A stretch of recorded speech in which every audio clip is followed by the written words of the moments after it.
Gledate Gorenjska poročila na GID TV. Stebriščno dvorano Mestne hiše krasijo eksponati za pranje in higieno oblačil in oblačila sama iz zbir Gorenjskega in Gorenjesavskega muzeja Jesenice.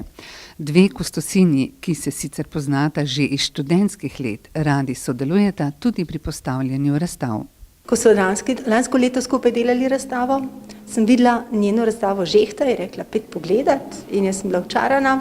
In sem rekla, dajmo to še v Kranj postaviti, pa bomo dodali še kaj kranjskega. No in tako smo potem, glede na prostor, ki je tukaj večji, kot je bil na Jesenicah, še dodajali. Ampak glavnina predmetov, zlasti vsi stroji, in to je pa iz zbirke Jeseniškega Gorenjesavskega muzeja.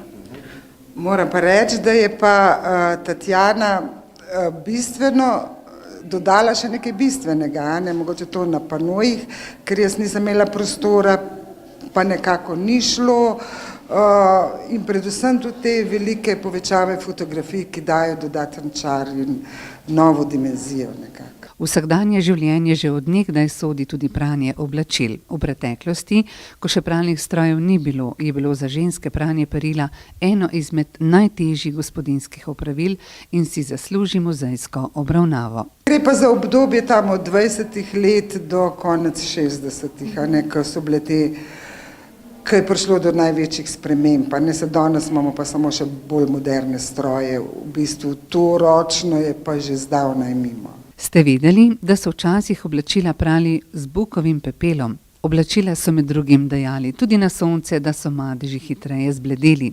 Tudi mila so v nekem obdobju izdelovali sami. Sam proces ročnega pranja je bil težaven in dolgotrajen. Koliko različnih postopkov je bilo in kako dolgotrajno to delo, koliko se je to najprej namililo, čez noč pustilo, potem prekuhavalo, splakovalo, in to je bilo tudi več različnih prostorov. To je bilo od doma do reke in tako naprej. Sušili so mogoče na prostem, na podstrešju, kakor so bile razmere. Pozimi so prali v mrzlih rekah, poleti vročine oblačila prekuhavali na štedilnikih, kar je pomenilo ekstremne okoliščine in slabšalo bivalne razmere.